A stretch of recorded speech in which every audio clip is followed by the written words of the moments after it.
Shalom saudaraku, selamat pagi semuanya. Sudah siapkah kita menerima firman Tuhan di pagi ini? Saudaraku, menerima firman seperti sarapan pagi ya, menerima hikmat yang fresh dari Tuhan. Sebelum pikiran kita dikotori hal apapun, ketakutan, kekhawatiran, Roh Tuhan mendahului di dalam diri kita. Mari kita bersatu dalam doa. Terima kasih ya Bapa atas penyertaan-Mu sepanjang malam dalam tidur kami. Terima kasih untuk boleh bangun dan bernapas, dan kami disajikan oleh Tuhan hidangan firman yang lezat di pagi ini. Kami mau menikmati firman-Mu, berkati firman itu menjadi roti yang memberikan kami hidup kekal.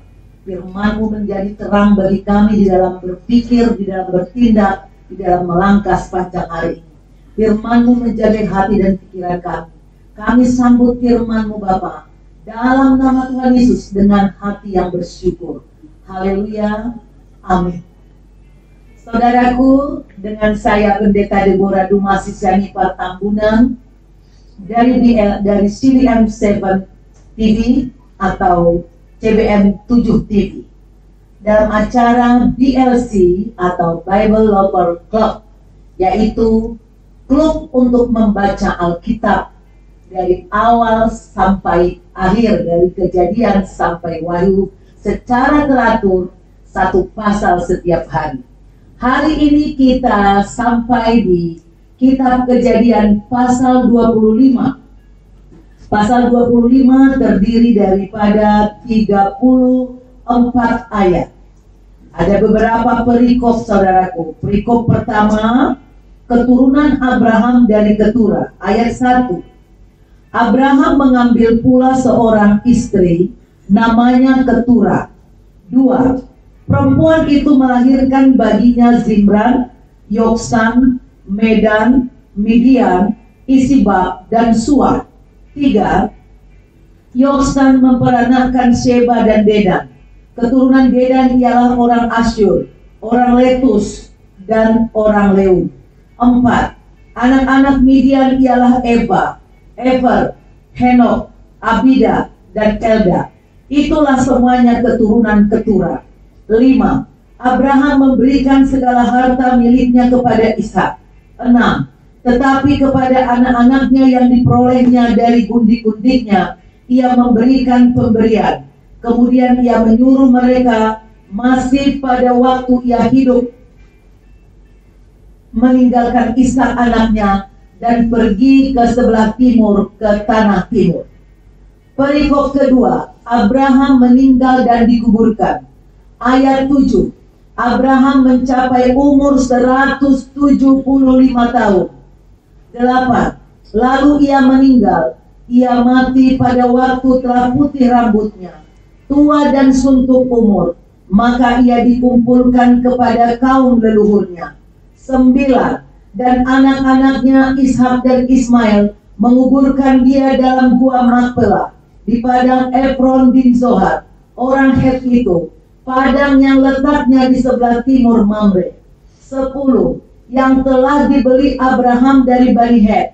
Di sanalah terkubur Abraham dan Sarah istrinya.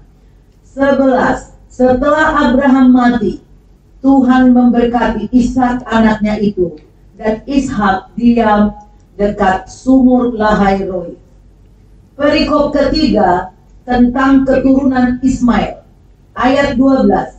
Inilah keturunan Ismail, anak Abraham, yang telah dilahirkan baginya oleh Hagar, perempuan Mesir, hamba Sarah itu. 13.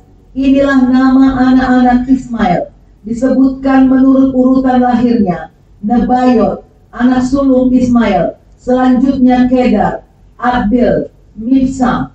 14. Mishima, Duma, Masa. 15. Hadad, Tema, Yetur, Nafis, dan Kedma. 16. Itulah anak-anak Ismail, dan itulah nama-nama mereka menurut kampung mereka dan menurut perkemahan mereka. 12 orang raja, masing-masing dengan sukunya. 17. Umur Ismail ialah 137 tahun Sesudah itu ia meninggal, ia mati dan dikumpulkan kepada kaum leluhurnya. 18. Mereka itu mendiami daerah dari Hawilah sampai Syur, yang letaknya di sebelah timur Mesir ke arah Asyur. Mereka menetap berhadapan dengan semua saudara mereka. Perikop keempat, Esau dan Yakub. 19. Inilah riwayat keturunan Ishak, anak Abraham. Abraham memperanakan Ishak. 20. Dan Ishak berumur 40 tahun ketika Ribka anak Betuel orang Aram dari padang Aram, saudara perempuan Laban orang Aram itu, diambilnya menjadi istrinya. 21. Berdoalah Ishak kepada Tuhan untuk istrinya, sebab istrinya itu mandul. Tuhan mengabulkan doanya, sehingga Ribka istrinya itu mengandung. 22. Tetapi anak-anaknya bertolak-tolakan di dalam rahimnya, dan ia berkata, jika demikian halnya, mengapa aku hidup? Dan ia pergi meminta petunjuk kepada Tuhan. 23. Firman Tuhan kepadanya, 2 bangsa ada dalam kandunganmu, dan 2 suku bangsa akan berpencar dari dalam rahimmu. Suku bangsa yang satu akan lebih kuat dari yang lain, dan anak orang yang tua akan menjadi hamba kepada anak yang muda. 24. Setelah genap harinya untuk bersalin, memang anak kembar yang dilahir yang di dalam kandungannya. 25. Keluarlah yang pertama, warnanya merah, seluruh tubuhnya seperti jubah berbulu, sebab itu ia dinamai Esau. 26. Sesudah itu keluarlah adiknya, tangannya memegang tumit Esau, sebab itu ia dinamai Yakub. Ishak berumur 60 tahun pada waktu mereka lahir. 27. Lalu bertambah besarlah kedua anak itu. Esau menjadi seorang yang pandai berburu, seorang yang suka tinggal di padang. Tetapi Yakub adalah seorang yang tenang, yang suka tinggal di kemah. 28. Ishak sayang kepada Esau, sebab ia suka makan daging buruan, tetapi Ribka kasih kepada Yakub. 29. Pada suatu kali Yakub sedang memasak sesuatu, lalu datanglah Esau dengan lelah dari padang. 30. Kata Esau kepada Yakub, berikanlah kiranya aku menghirup sedikit dari yang merah-merah itu, karena aku lelah. Itulah sebabnya namanya disebutkan Edom. 31. Tetapi kata Yakub, juallah dahulu kepadaku hak kesulunganmu. 32. Sahut Esau, sebentar lagi aku akan mati, apakah gunanya bagiku hak kesulungan itu? 33. Kata Yakub, bersumpahlah dahulu kepadaku. Maka bersumpahlah ia kepada Yakub, dan dijualnya hak kesulungannya kepadanya. 34. Lalu Yakub memberikan roti dan masakan kacang merah itu kepada Esau. Ia makan dan minum, lalu berdiri dan pergi. Demikianlah Esau memandang ringan hak kesulungan itu. Demikianlah saudaraku pembacaan firman dari Kejadian pasal 25 ayat 1 sampai 34. Perikop-perikop yang ada ini menunjukkan saudaraku, pertama, bahwa Abraham kemudian mengambil istri satu lagi yang bernama Ketura. Ya, Ketura, dia punya anak, dan anak-anak dari Ketura inilah nanti suku Midian. Ya, yang kita tahu suku Midian itu adalah mertua daripada Musa nanti dari suku ini, saudaraku. Kemudian sebelum Abraham meninggal, Abraham sangat bijaksana. Dia menjaga janjinya ya kepada Tuhan, janji Tuhan kepadanya bahwa Ishaklah sebagai pewaris ya, pewaris tentang janji Tuhan mengenai tanah perjanjian. Sehingga selagi dia masih hidup, anak-anak dari istrinya yang lain, yaitu dari Ketura maupun Ismail, disuruhnya pergi ke sebelah timur meninggalkan Ishak. Saudaraku, kemudian firman ini memberitahu kepada kita usia Abraham ada 175 tahun. ya 175 tahun. Lalu dia dikubur ya di Gua Makpela di padang Efron bin Zohar orang Het, padang yang letaknya di sebelah timur Mamre. Nah, yang telah dibeli Abraham dari Bani Het. Di sanalah terkubur Abraham dan Sarah istrinya. Setelah Abraham mati, Tuhan memberkati Ishak anaknya itu. Nah, jadi Ishak tinggal di sumur yang dulu namanya Lahai Roi. Kemudian saudaraku, di sini juga dijelaskan tentang keturunan Ismail, ya. Hanya di pasal ini saudaraku. Kemudian tentang Esau dan Yakub. Dikatakan bahwa Abraham memperanakan Ishak. Jadi anak Ishak ada kembar, ya, ada kembar. Waktu itu sebenarnya istrinya Ribka mandul, sama seperti tantenya Ibu Sarah, ya, almarhum Ibu Sarah. Dia mandul, tetapi Ishak berdoa kepada Tuhan. Nah, ini yang harus diteladani para bapak-bapak. Kalau istrinya belum melahirkan, jangan berpikir untuk cari pengganti. Pokoknya sekali menikah, ada anak, tidak ada anak, sekali doang boleh menikah orang percaya.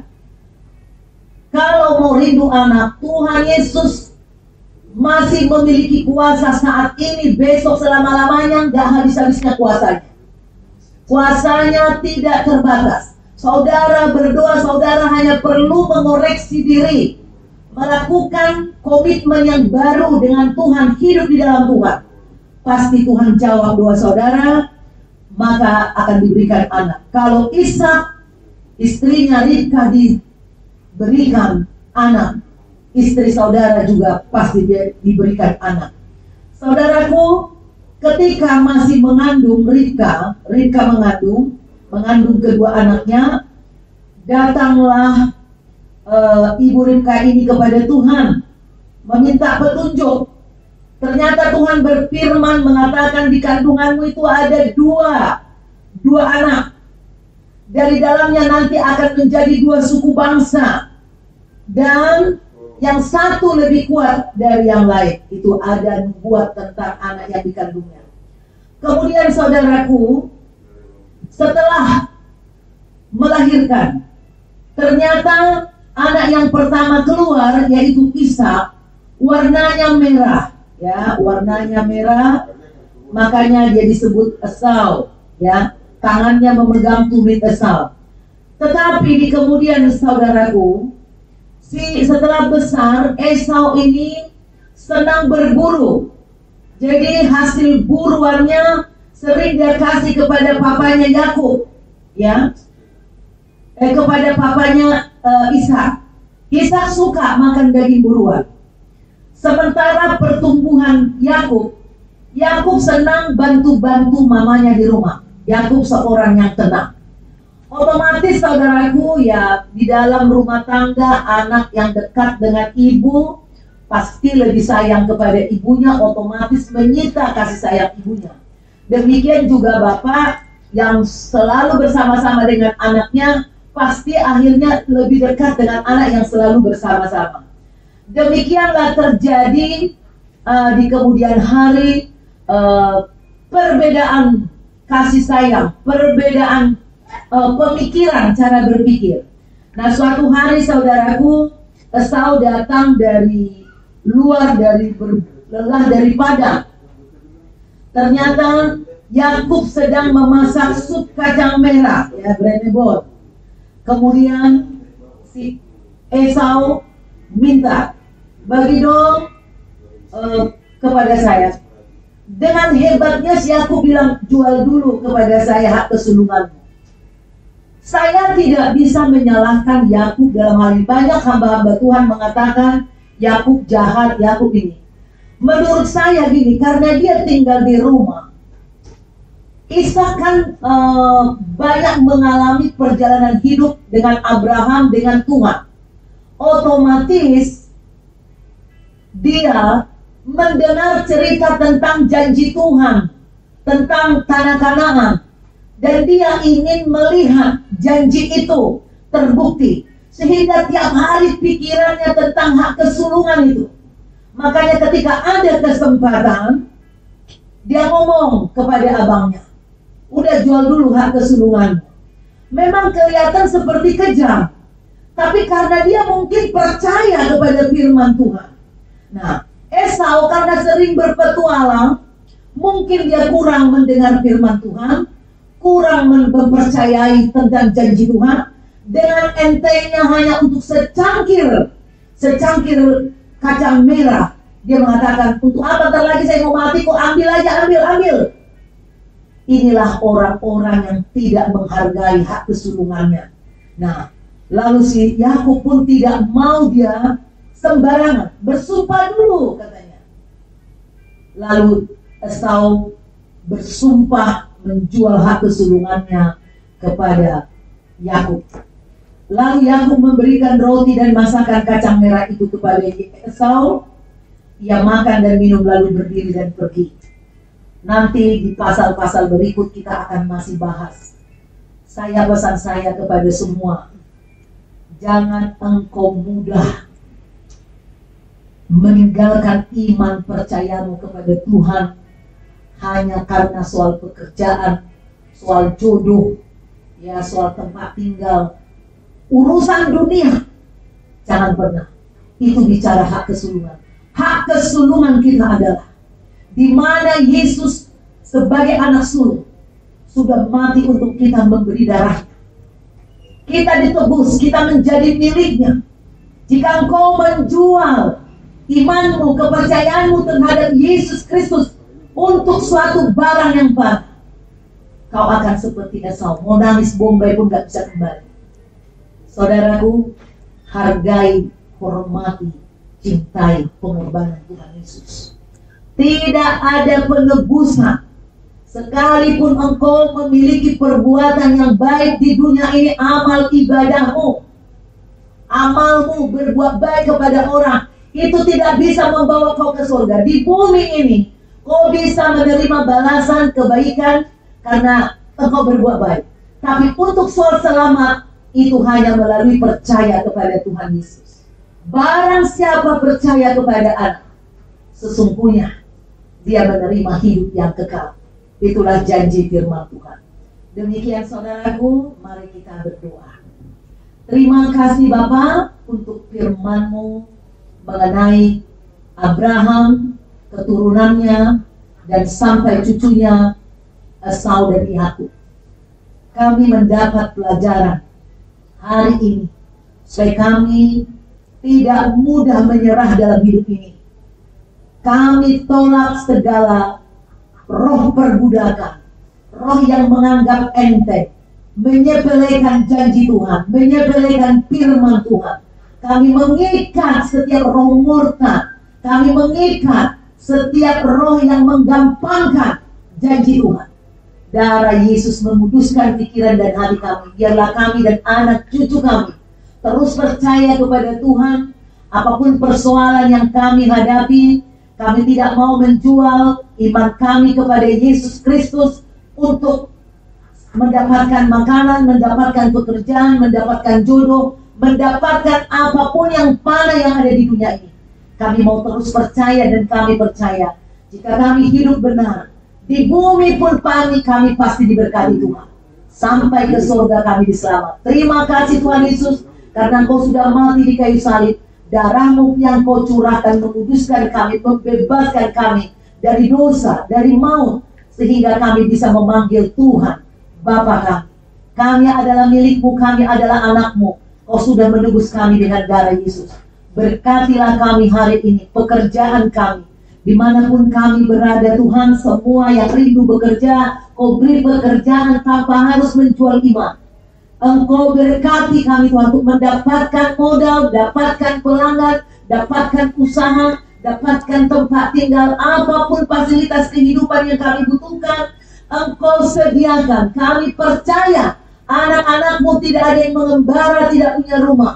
Anak-anak-Mu diberkati, punya rumah, punya usaha, punya pekerjaan, punya rumah tangga, dan punya keturunan ilahi yang baik, yang takut Tuhan, yang menjadi berkat di bumi. Terpujilah Engkau Bapa. Dalam nama Tuhan Yesus kami mengucap syukur dan berdoa. Mari yang percaya katakan, amin, amin. Saudaraku, jika engkau terberkati dengan firman ini, silahkan buka kembali di YouTube. Ya, saudaraku, kami akan lebih bersemangat lagi menyajikan firman-firman Tuhan buat kita baca bersama. Kita tidak capek lagi menginjili orang. Cukup kirim, saudaraku, linknya ke saudara-saudara, ke teman-teman. Saudara nggak perlu sungkan mengirimkan ini. Mereka bisa ikut baca bersama dan mendapatkan pengertian yang benar. Nah, jangan lupa saudara like dulu, ya, subscribe bagi yang belum, dan share. Paling bagus lagi kalau saudara komen. Tuhan Yesus memberkati. Shalom.